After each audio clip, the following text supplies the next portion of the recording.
I remember growing up thinking that the Bible just appeared, that it just kind of fell from the sky one day, and all of a sudden Christians had a collection of their literature.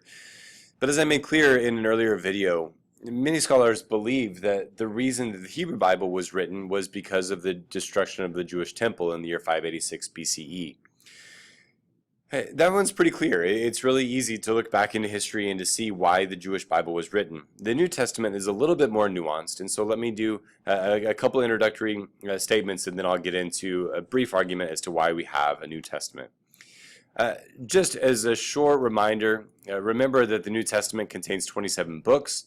There are the Gospels, there's that one book of history, there are the letters, and then there's that final book of apocalyptic literature called the Revelation of John. Now, all of these books are accepted by all Christians. This is different from the Septuagint or from the Apocrypha. Catholics and Protestants alike, and Orthodox Christians, they all accept these 27 books as scripture. Now, notice this. So Jesus' life that we have in the New Testament took place around the year 29 to 31. We think that he was born in the year 4 BC or 4 BCE. And then he died somewhere around the year 30 of the Common Era. But look, the first piece of literature to be written were the letters. And I'll explain that why here in a little bit. But those weren't written until at least 20-something years after the death of Jesus. But originally, it was his words and the stories about him that had value. So I want to try to argue that there were maybe 5 reasons why the New Testament was written. Again, these can be argued in many different ways, and this is just touching the surface, but I think that this will get at the heart of the issue. Number one, the Jewish people at the time of Jesus really wanted a Messiah. They wanted somebody who would overthrow the Romans by means of violence and establish God's physical reign here on earth. Now, of course, Jesus denounced violence in every form. He was a pacifist, but the group of Jews that believed that Jesus was the Messiah had the strong and deep conviction that he really was the Jewish Messiah, and therefore they need to start writing down some literature about him. This one will be deeply connected to another one here in just a second.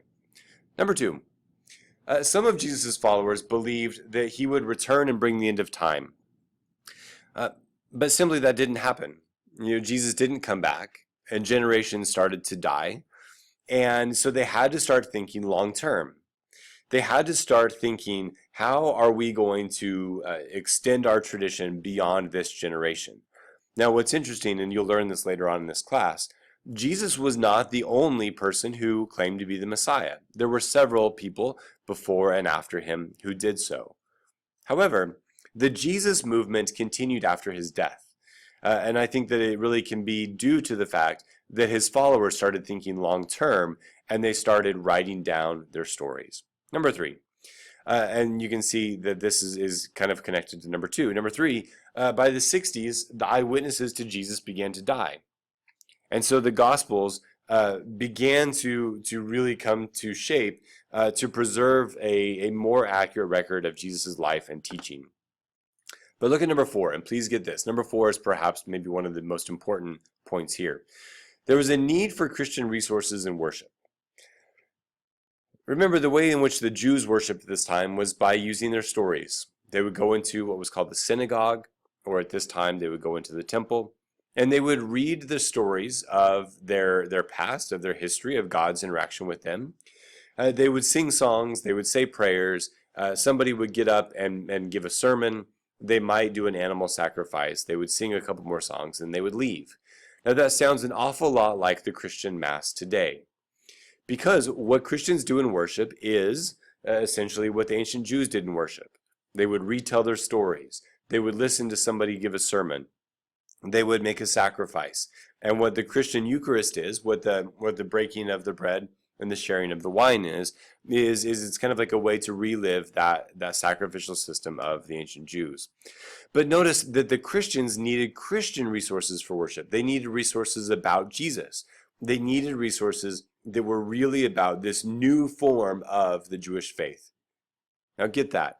Christianity was a reform movement of Judaism. And so what they needed was this new form of worship.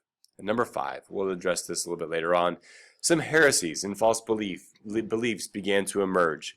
And so what Christians needed to do, and what they did, was they started to decide what books are accepted and what books are not.